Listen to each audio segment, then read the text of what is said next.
Today's topic is, do you need to put an ignition interlock device on your vehicle if you've been recently arrested and convicted for a DUI? If you've recently been arrested for a DUI and you're interested in this topic, stick around.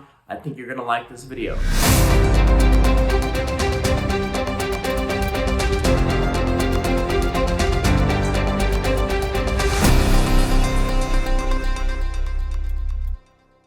My name is Dodd. I've been a criminal defense attorney here in San Diego County since 2004. My firm is Dodd Law. Today we're going to talk about an ignition interlock device, what it is, and do you have to put it on if you have a DUI offense. Now, we get these questions all the time. Dodd, do I have to put an ignition interlock device on my car? What is an ignition interlock device? Now, listen guys. The ignition interlock device, we call it the IID. An IID is a little device that you're going to put on your vehicle.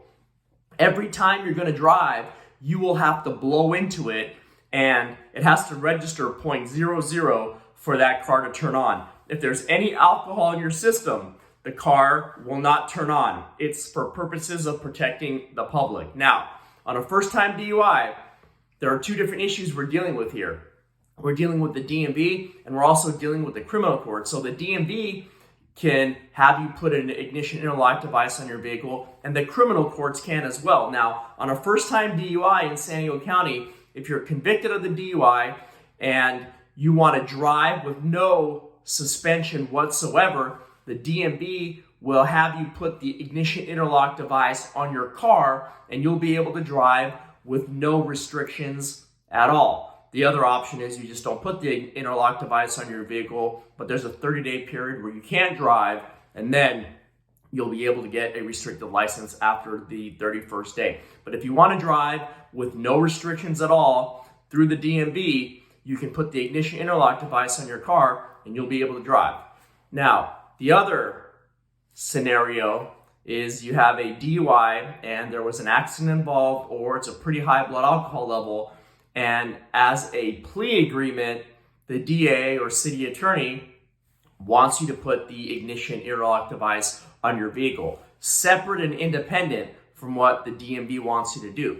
So if the prosecutor in the criminal case, as part of the plea agreement, wants you to put the ignition interlock device on your vehicle and you end up taking that deal, then for a certain period of time, typically it's 6 months to a year, you're going to put the ignition interlock device on your vehicle as a court order. So if you violate while you're on that ignition interlock device, if you blow into it and you have alcohol in your system, technically you're in violation of probation and they could put the case back on calendar. So the next question we always get is, well, Dodd, I'm not driving.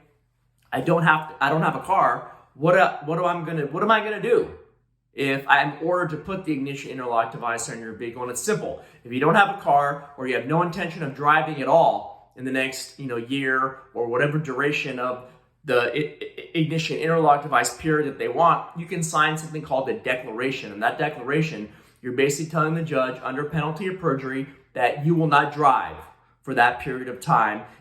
You will not have to put the interlock device on your vehicle. Now, keep in mind that if you drive and you're pulled over, you will be driving on a suspended license, you'll be in violation of a court order, and you'll be in violation of probation.